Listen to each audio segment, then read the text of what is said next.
Welcome, everyone. I'm Matt Franklin, your portfolio coach, and this is Portfolios 300 Financial Statements. In this lesson, we'll go through the income statement, the balance sheet, and the statement of cash flows and how cash flow valuations are determined. Then we'll get into public offerings, dividends, buybacks, and splits, and we'll touch on SEC reporting and how to find that information.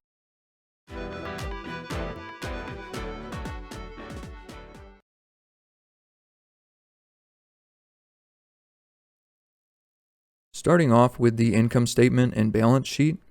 The income statement and balance sheet are your base financial statements. These are important, and understanding how to read them is essential if you're going to be investing in stocks and making decisions more independently.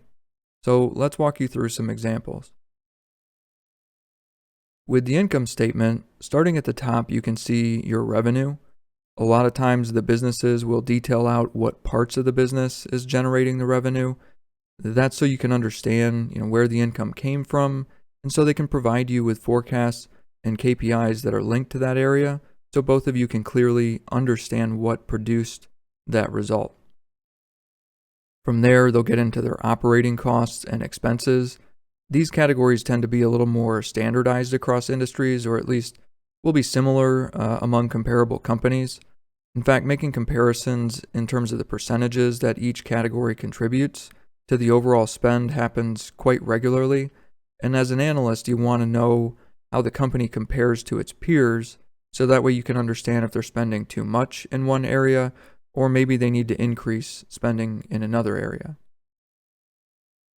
When you subtract your expenses from your revenue, you arrive at your EBIT, or your earnings before interest and taxes. Occasionally, you'll also hear the term EBITDA, which is like EBIT, but without depreciation and amortization. You can think of depreciation kind of like a car payment, but with a little bit of a twist. When you buy a car, you get a monthly payment, and it lasts for a certain number of periods, say 60. So for 60 months, you have to make the same payment in order to pay it off.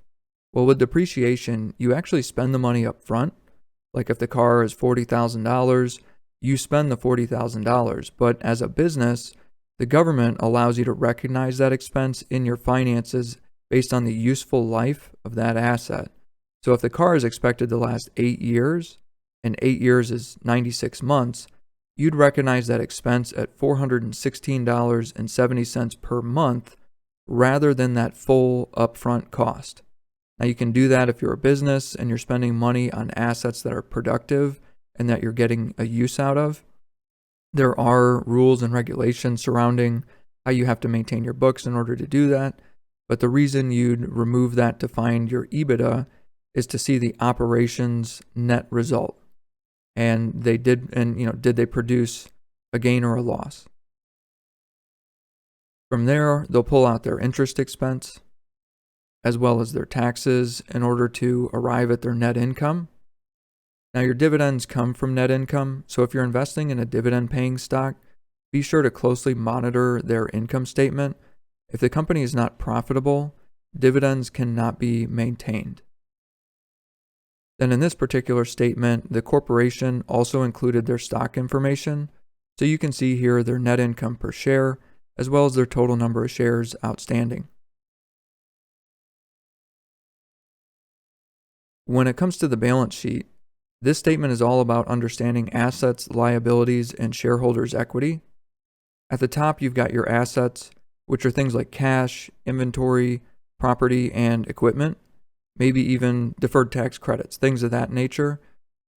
Then you have your liabilities, which are like your accounts payable, your long-term debt, your lease liabilities, and since I mentioned tax credits, from a liability standpoint, you could also include deferred taxes.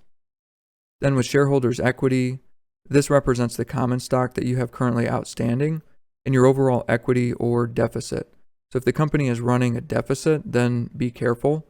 If you're still interested in purchasing their stock, then be sure to read their annual report and their press releases to understand why there's a deficit and what they're doing about getting back into a positive equity position.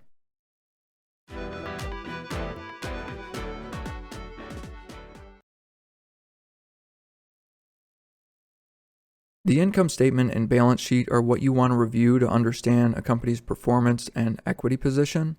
However, when it comes to cash, understanding cash flow valuations is something that we really need to talk about. It's one of the most important things considered by Wall Street analysts, and it really begins with the statement of cash flows. The statement of cash flows is where you can see the different types of cash ins and outs and understand how a company is producing its cash position. It outlines operating activities, investing activities, as well as financing activities. And that way you can get a clear snapshot of how the business operations are performing, as well as both the investment and financing arms of the company. So once you get to the bottom line, you arrive at the company's cash position for the end of that time period. And understanding their cash position and how it's changing over time is very important, and it's a major factor for analysts when determining the value of a company. So what they do is they break it down to the cash at the end of each time period, and they take a look at how that cash is changing over time. In this particular example, here are the three cash flows from the end of 2019, 2020, and 2021. And these are taken from the cash flow statement that we just reviewed. From here, analysts come up with predictions for outlying years and use historical growth rates and market predictions to justify future growth rates. They also factor in the cost of capital, and ultimately what you're trying to do is determine the net present value for each cash flow for the next few years. From there, you'll set a final growth expectation for the company. And then when you sum it all up, it gives you the current net present value for all future cash flows, which is the value of your company. You can then divide that by the total number of shares outstanding, and that will give you a share price. Then you can compare that to the current share price to see if your model thinks the stock is overvalued or if it's a value. These models also become good comparison points to the market and allow you to dig into which assumptions that you made that are different from the market. Knowing how cash flows impact a company's share price is important, and for a lot of analysts, if a share price is moving up or down, typically they're thinking about these models and what is changing. Is it the cost of capital? Is it the expected growth rate? Is it their cash position? That's why when you join earnings calls, a lot of the questions that analysts are going to be asking are related to different elements within the cash flow valuation and the assumptions behind how they arrived at their valuation. Since many companies will offer goals and future projections during their earnings calls, analysts pick up on that and use those elements to build their future valuations. So when they ask questions about outcomes, really they're just holding leadership accountable to the promises that they made and trying to better understand, why those outcomes did or did not happen. In addition to building cash flow valuations that align with the current share price, which are done in an effort to understand outcomes, analysts will also build cash flow valuations based on their own projections and their own assumptions. Then once they arrive at a share price, they'll make a decision about whether or not they want to invest, or in the case of some very large investors, they might be able to change one of the base assumptions for the company, so they might see other ways of creating value that might drive them to invest. And the point of showing you all of this is to help you understand that, a lot of the lingo behind Wall Street and what real investors talk about. There are a couple of big names out there right now that, at least at this point in time, are sitting on a bunch of money, and it's because they're saying that everything is overvalued or that there's no value out there. Well, what they're referring to is that when they sit down and they look at their projections, it shows that the companies are worth less than the share price you're paying. So for them, there's no value, and it forces them to take on unnecessary risk by buying the stock. So they just stay in their cash position. When it comes to determining share price, we just covered a way to do that through cash flow valuations, but there are actually many different ways to calculate that. You can use the balance sheet to find your shareholders' equity and divide that by the total number of shares outstanding. That can give you a share price. You can look at the statement of cash flows like we just discussed, where you're determining the net present value for all of your future cash flows and dividing that, again, by the total number of shares outstanding. And don't forget that we covered expected return in a prior lesson. And what we covered is the arithmetic method. There's also a geometric method, and you can also calculate your effective annual rate as another point of reference. We just stick with the basic arithmetic method because it's common and it works well for what we're doing. We just wanted to take a moment to make sure that you're aware that there are other ways of calculating expected return and the value of a company, and a lot of investors will use some of these methods to validate share prices and try to better understand what's driving differences in valuations. Now that we've covered cash flows and valuation, we need to discuss market capitalization and how that's a reference to the value of a company's outstanding shares. If you take the current share price and multiply it by its number of shares outstanding, that will give you the market cap for the company, and from there it gets further segmented by value. So some of these terms you may have heard of before, but they're references to the different size of the companies. So going from smallest to largest, a company with less than $50 million valuation is referred to as a nano cap. From $50 million to $250 million, they're a micro cap. From $250 million to $2 billion, they're a small cap. From $2 billion to $10 billion, they're a mid cap. From $10 billion to $200 billion, they're a large cap. And from $200 billion and up, they're referred to as a mega cap. So you'll find these terms in our reporting, and it can be an easy way to help you understand the size of a company that you're looking at potentially investing in. All right, now it's time for our first question for the lesson. What are the corporate financial statements called? Is it A, the statement of cash flows, income statement, and statement of investments? B, the income statement, balance sheet, and statement of cash flows? C, the balance sheet, business plan, and statement of cash flows? Or D, the statement of cash flows, balance sheet, and business plan? The answer is B, income statement, balance sheet, and statement of cash flows. And hopefully that one was pretty obvious. I threw in business plan and statement of investments to throw you off. You can find a sort of statement of investments within the statement of cash flows under the investing activities section. And the business plan is typically part of the annual report published by the company.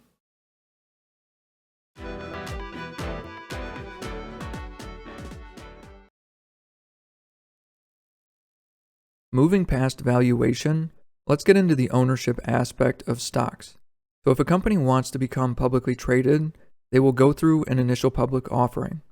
The company will go to an underwriter, and the underwriter will go through their financial books and look at different aspects of the corporation to make sure that it's an organization that they can support writing shares for and offering as an investment to their clients. And if they decide to move forward, they'll go ahead and underwrite the shares and work with Wall Street investment banks to offer the initial shares to the public. The first day that they do that is referred to as the company's initial public offering, or IPO, and oftentimes larger IPOs will have the company executives at the stock exchange ringing the bell. So ultimately what the IPO does is raise money for the company, which allows the company to invest and grow more quickly. As a retail investor, to be able to invest in a company is great, but what I'm implying here with this circle is that not only should you invest in the companies that you want, but hopefully they're companies where you already are making purchases from them. Now, as a retail investor, you don't always have the opportunity to purchase the products from your investments, but you should believe in the companies you are investing in. And typically when a company is going through an IPO, it's because a lot of people believe that it has a bright future. All right, let's get into dividends. Dividends come out of your net income. Essentially, when you have a positive net income, you can go about it two ways. You can issue a dividend, or you can hold on to the cash and use it for reinvestment. In this particular example, on the previous slide, I showed a locomotive to imply that the company is a railroad. So for them, the investment could be new locomotives. Say they make that investment, then choose to issue the remainder of their net income as a dividend to their shareholders. This helps them provide a stable return to their investors and will attract more shareholders over time.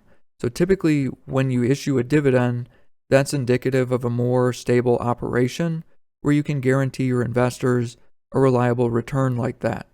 So in general, these are companies that have existed for longer periods of time and have very stable income streams.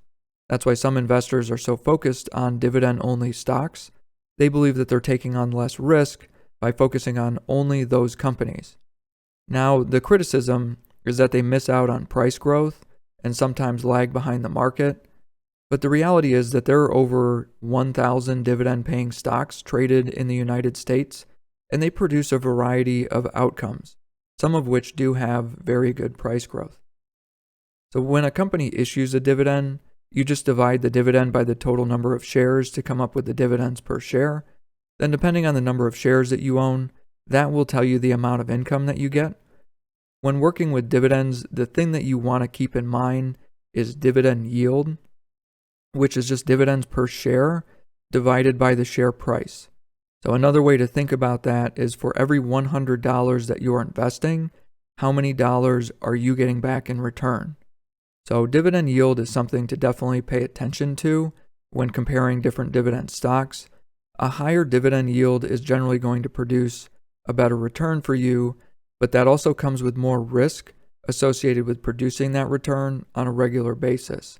So make sure that you're paying attention to what the company needs to do to arrive at their net income result to produce those promised dividends. Sometimes they're doing that through synergies from mergers, sometimes it's through cost cutting, but I'm of the opinion that you need to pay attention because if they're doing it by not investing in the right areas or intentionally as a way to return money to large shareholders, it could distract from the mission and harm the company. So while dividend-paying stocks tend to be more well-established companies, you still need to do your research and make sure that the company you're investing in is investing in itself and its future. As it relates to buybacks, this is when an organization wants to reduce the number of shares that they have outstanding. Now, in order to do that, you need to offer the investors that own your stock a premium. Just for example, say shares are trading at $24, then you offer the shareholders $25 a share in order to engage in the buyback and to remove those shares from the market. So you're offering a 4.2% premium, and a lot of short-term investors will take that. The shares bought back are then removed from circulation, and the end result is that instead of having 100 million shares outstanding, you now have 90. The value of your cash flows do take a little bit of a hit with the $250 million of cash that is required to engage in the buyback, but your total $2.4 billion valuation won't lose all of that. So say now all of your cash flows are worth $2.2 billion. Well, at that value, your share price is now going to be $24.44. And so just like that, you've increased the share price of your corporation. And a lot of corporations over the last 10 to 15 years that had cash available to do that and did have been accused of using buybacks as a way to hold up their share price. Now, there's a certain amount of truth to that, but there's also a variety of reasons why corporations may engage in buybacks that have nothing to do with their share price. It could even have to do with other corporations or large investors trying to take over them, and the corporation trying to better position themselves and their current shareholders. So while there are a variety of reasons why an organization might engage in a buyback, it's not just stock price growth. Certainly there can be some good short-term gains, but you also need to understand that those gains are generally immediate, like as in the moment the buyback is announced. So if you hold on to the stock to try to capture any post-buyback returns, by the time the buyback goes through, sometimes the remaining return, for possibly sometimes unrelated reasons, those have been erased and you might actually be looking at a loss at that time. So with anything related to investments, just keep in mind the market and organizations can change at any time, and you have to do what's right for you and what you think is best. So if you're presented with an option to have some of your shares repurchased and you want to take it, then do it and find something else to reinvest your gains in. And if not, you still get to keep the stock and you maintained your position and you're able to continue to gain value there. From the same respect as buybacks, corporations will engage in stock splits. Splits are not another public offering. They're not issuing more shares through an offering. They're creating more shares through a split, and the new shares go to the current shareholders. A lot of times companies will engage in these types of activities when they feel that their share price has grown to an unsustainable level or a level that prevents more mainstream investors from owning their stock. In this particular example, using the same stock, say they announced a 2-for-1 split. The important thing to understand here is that with a split, the cash flow valuation of the corporation doesn't change. Both before and after, it's the same $2.4 billion. So if the organization engages in a 2-for-1 split, their share price simply goes from $24 a share to $12 a share. Now, you as an investor, say you own 10 shares. So you own $240 worth of stock. Well, after this transaction is done, you still own $240 worth of stock. You just own 20 shares instead of 10. So it doesn't really change the valuation at all. It just opens up the stock to more investors by making the share price more attractive. Now, in terms of shareholders' rights and things to be aware of, corporations do have annual meetings. Annual meetings, at least most parts of them, are open to shareholders. Essentially, these events are gatherings of all of the largest investors and the company's senior managers so that they can meet and share results. Typically, this is where they share their annual report and discuss their performance and investments in greater detail. The corporation can also hold votes, although a lot of that is done digitally now, and they'll also discuss their strategies for the future and the metrics that they're going to go after that will allow them to achieve their goals. There's also quarterly earnings calls where they discuss similar subjects and performance towards goals and their progression throughout the year. On these calls, you'll hear investors from Wall Street ask them questions. You can listen in on these calls and hear what they're saying. Generally, most of the questions will pertain to their cash flow valuations, the market outlook, the corporation's outlook, or even discussions on future investments, or how investments that they talked about on previous calls are performing today. And if you're investing in corporations, I'd encourage you to listen to these quarterly earnings calls because you'll be left with fewer surprises and you'll have a clear understanding of what's going on with your investments. As a shareholder, you have voting rights that control the board. You can vote for the board members, and the board members set the strategy and control who runs the corporation. So as retail investors, you still have a voice through those voting rights. Now, if you go to an organization like a mutual fund or a hedge fund, essentially what they're doing is you're investing in their fund, and then they're using your money to purchase stock, and that gives them the voting rights, meaning that they are using your money to have control over these corporations. So this is something that's very important with stock ownership that you need to realize and understand. By purchasing the stock yourself, you now have the control.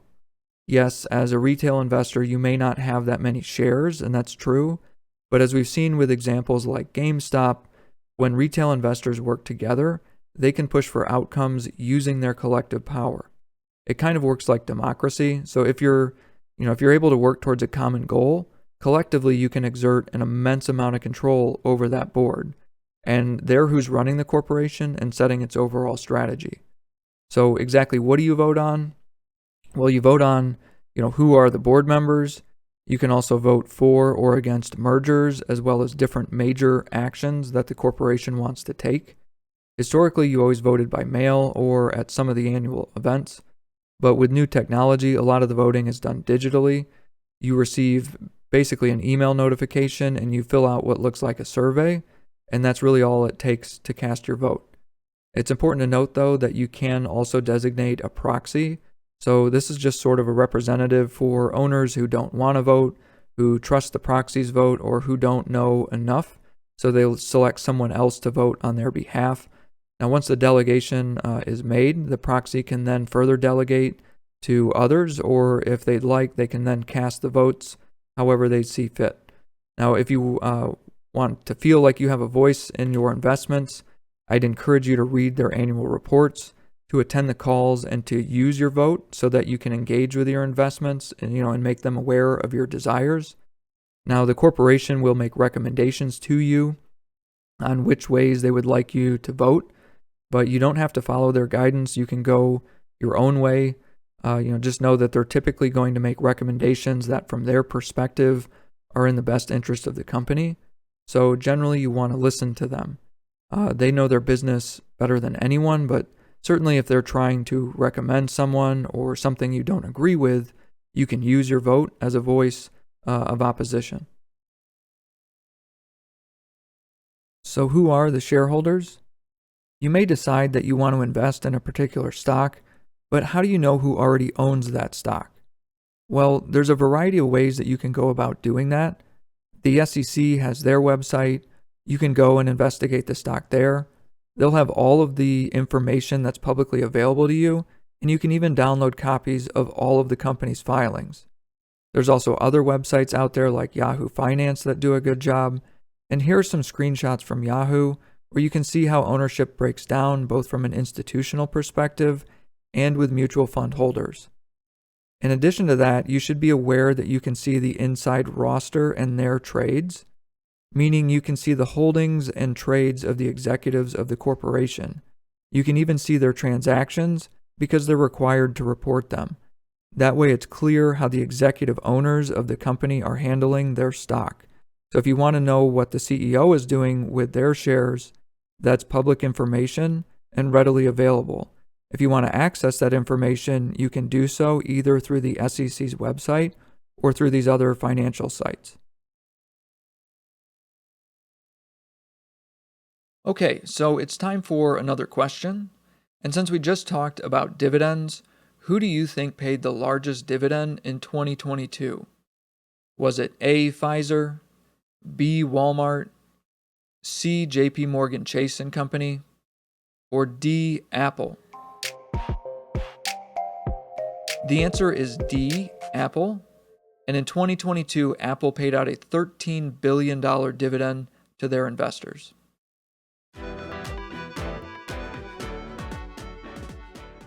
Getting into the SEC reporting requirements, the SEC is the Securities and Exchange Commission. This is the regulatory body that oversees the buying, selling, and trading of securities. These are basically the market police. They exist not only in the United States, they exist in a variety of forms and nations around the world. Just be aware that these are the people that are going to be monitoring what you're doing. Keep in mind that your trading account, your bank accounts are all associated back, at least in the US, to your Social Security number. And through your Social Security number, your transactions are recorded, and major financial institutions are required to provide that information to them. They also have your annual income as it was reported by your employer, because that also aligns with your Social Security number.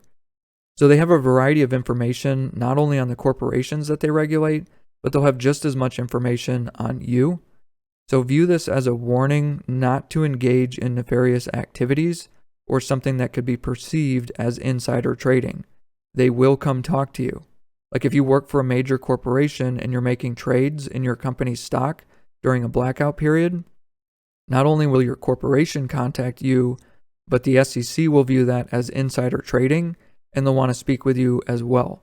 So just understand that the SEC is very actively engaged with all trading partners and that ultimately what they're trying to do is ensure that there's a fair market and that everyone has an opportunity to trade and do it fairly. At least, that's what they're trying to do. So if you ever find yourself in a place where they reach out to you, just work with them. They're just trying to figure out what's going on with something that caught their attention. And if you're doing something that's attracting their attention, maybe think twice about that. Here is a view of sec.gov. This is the SEC's website where you can search through all of the regulated filings from publicly traded companies. They have a system called EDGAR. You can find it under the filings part of their header. If you use that system, you can search by ticker or by the company's name, and you can easily find all of their information. And then from there, you can dig in and go through all of that information that we just covered. Taking a closer look, the site will give you this view when you pull up a company. It outlines their 8K, their 10K, which is their annual report, 10Qs, which are quarterly reports, any proxy-related information, as well as ownership disclosures. And those are the filings that track the buying and selling of stock by the major shareholders. So all of this information is available on the SEC's website, and it's all readily available to you. You don't need to own the stock or to pay a subscription fee to see it. There are a variety of ways that you can get this information, but if you go directly to the SEC, that's who all the corporations have to file the reports with anyways. And the SEC publishes the information so you can get it right from the source as soon as it's available. So let's get into another question. Understanding how to properly do your research can help you with what? A, building a long-term portfolio. B, activist investing. C, knowing what short-term indicators to watch. Or D, all of the above. Well, the answer is obvious. It's D, all of the above. And the point that I'm trying to hone in on here is just that doing research doesn't take that long, and it's going to help you better understand what's going on with your portfolio. And beyond your portfolio, there are additional factors that you'll want to research. And in Portfolios 500, we'll get into concepts like the invisible hand of the market and help you understand more of the larger picture. So for financial statements, that's it. Hopefully walking you through this has given you a better understanding of how to do research and provided you with a foundation of what to look for and how to exercise your rights as a shareholder.